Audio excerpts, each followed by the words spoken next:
Forging links. Forging links. Forging links, one person at a time. That most men live lives of quiet desperation. It's one of my favorite quotes ever because it's true. You're just in this world where you just can't wait to just run away. But I think one of the reasons why these people have this deep-seated anger and resentment is there's a bunch of people out there that have these lives that are deeply unsatisfying, because I think there are so many people that are working all day long doing something that is deeply unsatisfying and almost painful. Yeah, it's soul killing. Soul killing. Yeah. They're stuck in traffic all day, and then they're stuck in a cubicle after that. They relish the time to take a shit in the bathroom and look at their phone. I mean, they literally do that. That's a highlight of someone's day. They get in traffic on the way home. They get home after that, they're watching television, and they're f***ed. If people have a regular day job, if you could just find some one thing that you do as a passion project and just keep building on it, just keep watering it, keep adding fertilizer, keep giving it attention, keep giving it focus, and you can escape. You can escape, and you can be self-serving. You could be okay. You're gonna be okay. Making furniture feels good. If you make furniture for a living, and you feel a great satisfaction out of that, and you sell that furniture, look, man, if you can do that, you could cut those corners perfectly and sand everything down nice and stain it, and then it's done, and you get this satisfaction, and you sell it to someone, and that pays your bills. That is infinitely more satisfying than being stuck in some fucking cubicle working for someone that you don't want to work for, having to have these stupid fucking office meetings, talking to people in human resources, sitting down with your supervisor where they evaluate your job performance, and you're not really, you really need to be enthusiastic about this company. This company is your future. This kind of like, you're like, fuck, kill me now. There's a lot of people out there that would way rather do something else, and I hope they understand that they can. And people that are trapped in bad situations, one of the problems is you feel like this is your future. You feel like you're fucked and you can't get out of that. There's no hope. There's no light at the end of the tunnel. There's no rainbow. And if you feel like that, that alone can be incredibly defining and limiting. But if you look at yourself objectively and say, okay, I kind of am fucked here. I'm in credit card debt. I'm working in a shitty job. I don't like what I'm doing, but I have some ideas. I need to feed those fucking ideas. And I need to feed them and water them, and I need to set aside a certain amount of time every day to just try to make those things happen. You can do that. Everyone has a different personality. They have different interests, different things that they would be really satisfied pursuing. That's not encouraged. What's encouraged is go find a job. What's encouraged is go find some place that you can shove yourself into. Go find a square hole that you can stick your round peg and just jam it in there and shave down the top and the bottom so you slide in with all this extra space on the sides and feel like shit for the rest of your life, because you need a job, because you're in debt, because you have credit cards, because you have student loans, because that's what everybody does. And so you do it too. That's what's wrong. You have an apartment you have to pay for. You have a car you leased. You have a wife that you have to feed. You have a child you have to raise. You have your mortgage. You have your this. You have your that. And that's where it all comes from. Well, the opportunity takes place usually when you're young and you don't have any responsibility. That's when you have your options. Well, your options are severely limited the more you gather responsibilities. Like, if I had to, as a 51-year-old father of 3, married man, pays taxes, has a house and a mortgage and a business and all that jazz. If I had to quit everything now and struggle the way I struggled as a stand-up comedian, it would never work. But the only way I could be this person now is if I took that chance when I was 21, when I was dead broke and had my cars repossessed and all that stuff. That's the only way you ever get where you want to go. You have to take a path that's dangerous. And most people want to take the safe path. And the safe path leaves you stuck in quiet desperation. Almost every time. It's hell. It's hell. But can people just make that change? I mean, yes, look, you can, I believe they but can. you have to plan it out. The way you can change is you have to put aside enough money to give yourself a window. And then you have to have a plan, and you have to spend all your waking hours outside of whatever shit job you do planning your escape. And you have to come to the realization very clearly that you f***ed up and you got yourself stuck. So whatever you're doing, you have to do it like your life depends on it. And whether it is you're trying to be an author, and if you're gonna try to be an author and you're working 8 hours a day plus commuting plus family responsibilities or whatever else you have, whatever time that you have to attack like you're trying to save the world. You're trying to save your life. You don't want to drown. That 1.5 hours a day that you have to write, God damn, you better be caffeinated and motivated. You got to go. You got to get after it. And you got to have discipline. Most people don't have those things. Most people don't understand what it's like to really go for something. And to know that the consequences of not doing that are horrific. I think here's an important thing too. Failure is important. It is important. I think failure teaches you things that you don't learn from success. I think failure gives you an opportunity for self-examination, and also gives you a feeling that is very uncomfortable. And that very uncomfortable feeling helps you grow. That when you feel like you screw something up, like when I've had bad podcasts, my podcast has always gotten better afterwards. When I've had bad stand-up sets, I've always gotten better after that, because those bad sets motivate you. They give you a perspective like, hey, here's some clear examples of where you f***ed up. Yeah, what not to do. Yeah, don't look at these failures as like proof that you suck. Look at them as opportunities for growth. Look at them as opportunities to be motivated to do better. You have to make mistakes. You've been there, you feel it, you understand what it is, and then you have that time to adjust. That's why losing in life is so important. Whether it's getting dumped, getting fired, losing a game, loss. Those feelings where things didn't work out your way, that's important, because it lets you know this is the bad feeling that comes when it goes wrong, and you improve, and then it makes the good feelings of victory all the better. And I mean that, in a relative sense, like even getting good at something, forget about victory, like making a terrible book that gets rejected by every publisher, and then writing a really good one and people accept it, and you're like, fuck, I got better. Yes, like that's that feeling. Interesting, yeah. Those feelings of failure are really critical for your motivation. You see an old person walking down the street, you go, oh, that person's always been an old person. No, that was a baby. That was a baby that became a 90-year-old man. There's a progression that you're not witness to. You don't see it. And that takes place in everything. It takes place in authors. It takes place in comedians and musicians. There is a starting point, and then with time and focus, and as long as you reevaluate and reassess and constantly objectively look at what you're doing and then pursue it with passion and focus, you get better at things. Don't be scared of failure. I think failure is awesome for you. And that's one of the reasons why, like I said, I like doing things that I suck at. I just feel like people need inspiration and they need guidelines. And if as long as you could just start moving, just get action, like just movement. So for a few months, I was staying with my grandmother, who was on death's door. She lived like a year or so after I moved out. And she wasn't really aware of me anymore. She was not quite there anymore. And my grandfather, who was struggling to take care of her and just seemed sad. And I remember thinking, man, this life is temporary. Like this experience that I'm experiencing right now as a 24-year-old man, like this is not going to last. Like this is the prime of my youth. And it like hardened my ideas that like, you got to get going. This is going to happen to you too. It's going to happen to all of us. And you think that you're this static thing, like you stay in this same exact state. It's not true. It's an illusion. All those people that you see that are old people, that are walking down the street with their backs hunched over, that you're going to reach that age someday. It's going to happen. And if you don't pay attention and it all goes wrong, you could wind up looking like that guy. You could wind up thinking and behaving like that guy. It is a slow ebbing of the life force of the body that's going to drain you. So goddammit, get your fun out. Get your life out. Just live. You got to live. It's fucking coming. And you got to remember, because if you don't remember, you're going to sleep in.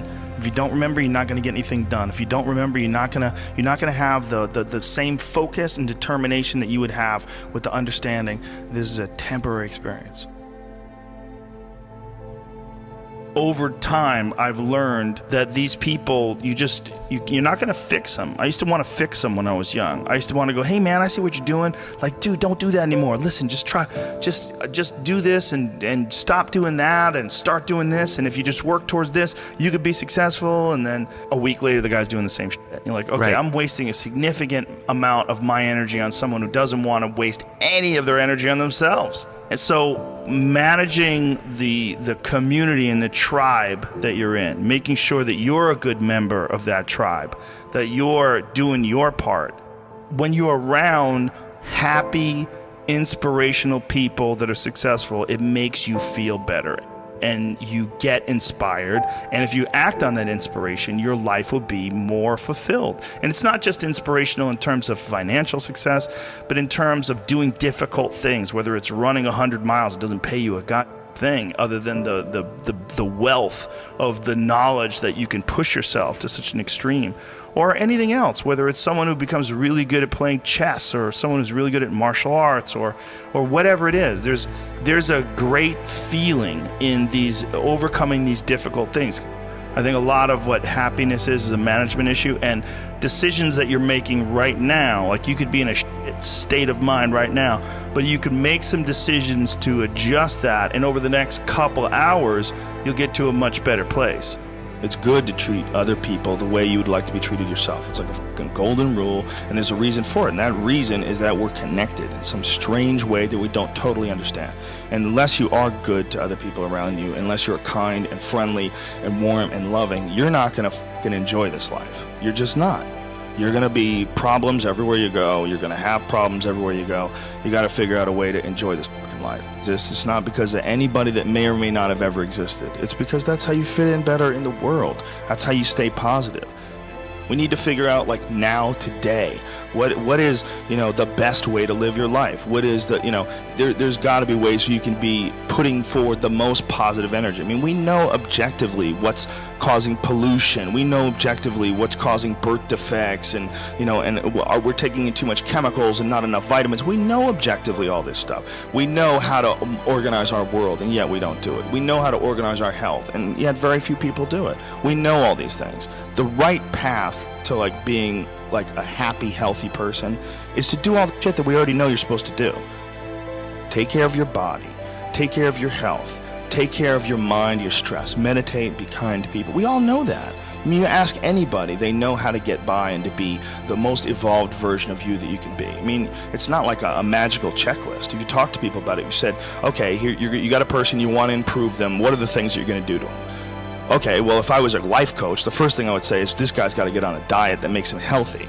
I don't mean a diet just to lose weight. I mean just healthy foods in your body, many, many vegetables.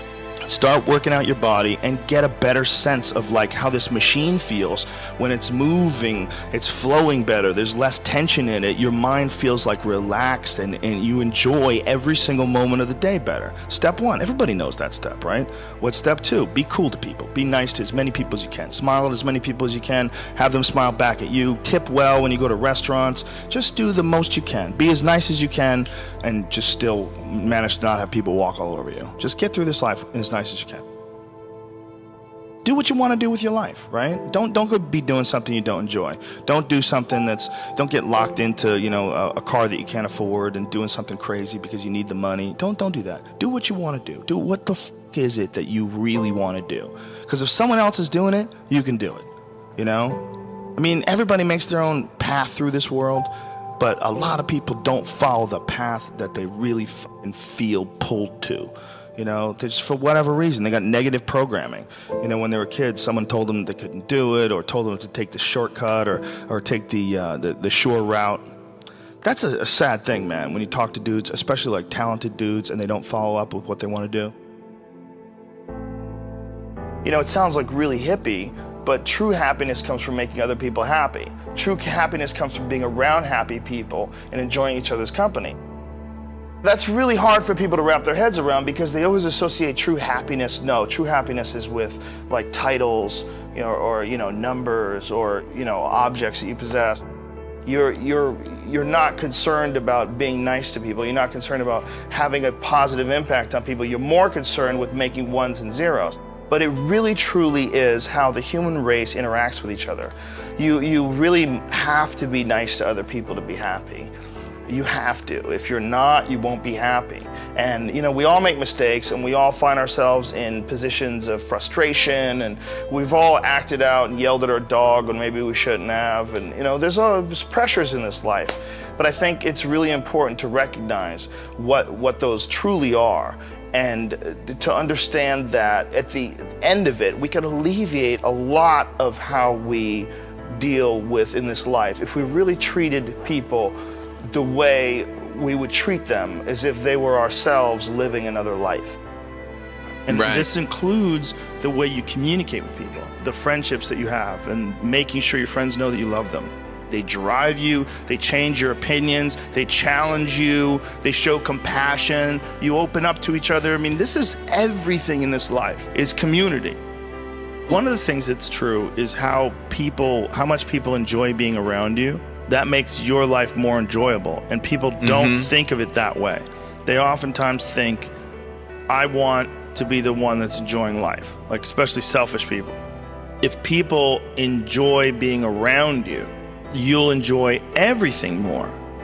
The solo effort of going through life, a narcissistic perspective, one of the major problems with that is there's no one to share it with, because you're all out for yourself. Even if you get there, you're going to be filled with sadness and despair. It's not what you want. What you want is to be happy, right? Well, I know you think that you have to be all about yourself to be happy, but in fact, that is a way to ensure unhappiness regardless of success. That's right. What I'm saying is the way you are with your family and your friends and your loved ones and the people you communicate with, get better at that, because we need each other. Love is the most important thing, and that sounds so cliche, but without love, it's all useless. A lot of people say, oh, I just want to they're kind of dabbling in the idea of improving themselves. And the real way to do it is you got to write down what the fuck you want and then go after it. Because otherwise you live in sort of a wishy-washy world. If you decide, I'm going to get down to bang, I'm going to do this, I'm going to run a marathon in less than 5 hours, I'm going to, whatever the fuck it is, you got to write that shit down and go for it. What I tell people is the best advice that I've ever heard, is the best advice I ever came up with, is that live your life like you're the hero in your movie. And right now is when the fucking movie starts and your life is a shitbag disaster, like every fucking Arnold Schwarzenegger movie where he wakes up and makes a blender full of pizza and ice cream, and that's what you know what I mean? Yeah. Those guys where they're like on the brink, they put the gun in their mouth and they put it down because they see a photo of their daughter. Pretend that's you. Pretend you are, right now, you're in the part of the movie that starts and it shows you as a fucking loser. And just decide not to be a loser anymore. Live your life like there's a documentary crew following you around and you are analyzing your own behavior. Do what you would want to do so that your kids one day would look back at it and see that documentary and look on it with pride. Like, wow, my dad was a bad motherfucker. He really did what he had to do. Wow, my mom really got her shit together. I love a success story, but even more than a success story, I like a dude who f***s his life up and then gets it back together again story. Those are my favorite stories. And the way to do that, you gotta write it down. You gotta think that you are the hero in your own fucking movie, and then you gotta sit down and you gotta write it down. Write down what you need to do. Most people play the role of the victim in the movie, right? Sure. Yeah, this life is fucking me over, man. I could have had this and I should have had that. And why does this guy get that? And why does that guy get this? And all things that are completely unrelated to you. Yeah. All things that you find other people's success as a downfall in your own existence. Instead of being inspired, instead of choosing to be positive, instead of like improving constantly on the direction of trying to achieve whatever the f you have written down, you just sit around and spiral, you know? There's nothing more miserable than sitting around someone who's fucking complaining all the time. It is one of the most annoying things ever. Everybody hates it. When someone just sits around and they complain about their life and they don't do jack shit about it. And you tiptoe around it, you don't know what to say. Well, she gets upset when you bring that up. I don't want to bring that up. And you want to go, you fucking crazy bitch, you know what's wrong with your life. Yeah. Stop announcing it to everybody else and go out and fix that shit. Well, when I was 21 and I was first starting to do comedy, that's when I was really devouring as much of it as possible, because I was trying to figure out like how to not be so lazy, how to be motivated, how to get done, and how to like find the correct path and think about things correctly I would follow all this personal power, like you had workshops that you would do, like little like notebooks and shit. Fill out and things to talk about and things to concentrate on. Like if you did do it, it would help you. But really what it's all about is just getting your shit together and moving. Just go do something. Just doing it. Just doing it makes you do more. Like do more hard shit. It makes you do more hard shit. Yeah. Understand that you want it bad, so you're willing to put into work and do things you don't want to do. It's what makes you have that the confidence that you know how to push through, and the mentality that I'm the type of dude who gets done. Like I'm not gonna waste my day just sitting around a hotel room. No, I'm gonna go to work. That's what I feel like is missing from a lot of people that are getting into motivational this, motivational that. They ain't doing shit. You gotta go do something. That's the number one thing, right? Is fucking action. Take action. Well, I think the one thing that discipline definitely does help you with is it helps you get things done.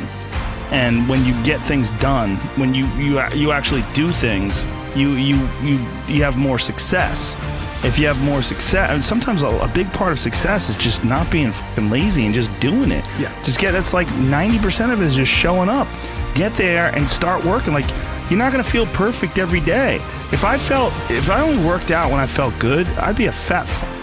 Because there's a lot of days I don't want to do it. It's pretty much the same with everybody that actually gets good at something. There's got to be those days you push through, and they're probably going to be more numerous than the days you don't. And so the benefit of discipline, in my eyes, has always been that through discipline I get things done. I always say that I'm like the most lazy, disciplined person I know, because I don't want to do it. Yeah. But I always do. You know, and that you have to sit down, you have to overcome resistance, and that the pro goes to work. And it doesn't matter if you're sick, it doesn't matter if you have kids, it doesn't matter what, you're a pro and you go to work. And that just, it puts it in your head that this is what I do. This is what, and you have pride in that. You know, and you're doing the work. Yeah. And out of that work, gems blossom. Yep. Little things, but you might have a day where you just write nothing but dog shit. So what? Show up again tomorrow, and tomorrow out of that dog shit, a flower will emerge. You never know, and that's the only way to really develop your potential 100% in anything.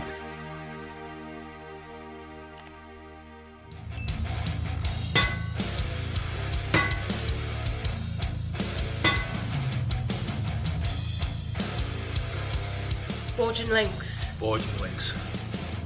Forging links, one person at a time.